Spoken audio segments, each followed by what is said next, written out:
Story का नाम है राखी में भाई नहीं हुई बहन की।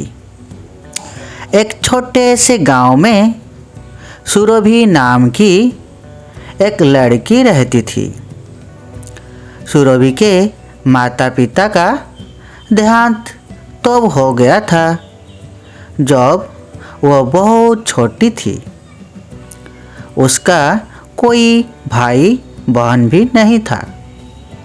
उसे अपने माता पिता की याद तो आती थी, लेकिन उसे सबसे ज़्यादा दुख इस बात का था कि उसका कोई भाई नहीं था जो उससे राखी बंधवा सकते। हर साल रक्षाबंधन के दिन वो दूसरों के भाइयों को देखती और मन ही मन उदास हो जाती। गांव के ही एक कोने में एक बूढ़ी औरत रहती थी जिसका नाम चंदा था। चंदा अम्मा बहुत अकेली थी। उनका भी कोई संतान नहीं थी और वह अक्सर अपनी छोटी सी झोपड़ी में अकेले समय बिताती थी। एक दिन रक्षाबंधन से कुछ दिन पहले सुरभि गांव के मंदिर में गई।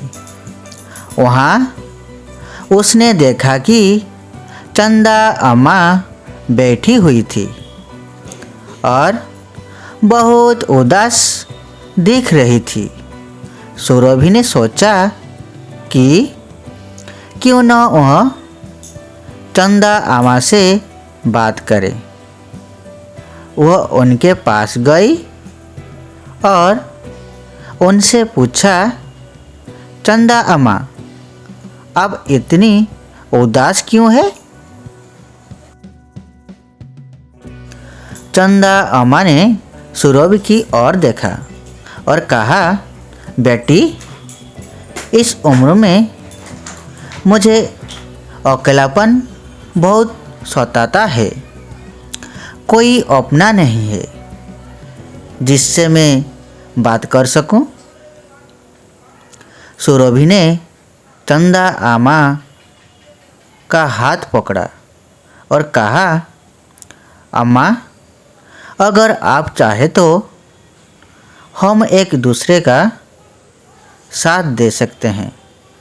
मैं आपकी बेटी की तरह हूँ और आप मेरी माँ की तरह। चंदा अम्मा की आँखों में आंसू आ गए। उन्होंने सुरभि को गले लगाया और कहा, बेटी, तुमने तो मेरी सारी दुख मिटा दी। रक्षाबंधन के दिन सुरभि ने एक सुंदर राखी बनाई और चंदा अम्मा के पास गई।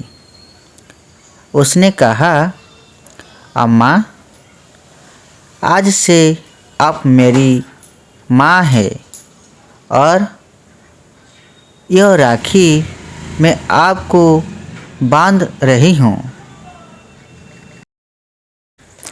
चंदा अम्मा की आंखें भर आई। उन्होंने सुरभि के माथे को चूमा और कहा, बेटी, आज तुमने मुझे एक नई जिंदगी दी है। उस दिन से सुरभि और चंदा अम्मा एक दूसरे का सहारा बन गए। सुरभि को अपनी माँ मिल गई और चंदा अम्मा को अपनी बेटी। इस कहानी से हमें यह शिक्षा मिलती है कि रिश्ते खून से नहीं, दिल से बनते हैं। जो प्यार और अपनापन दिल से मिलता है, वही सच्चा रिश्ता होता है।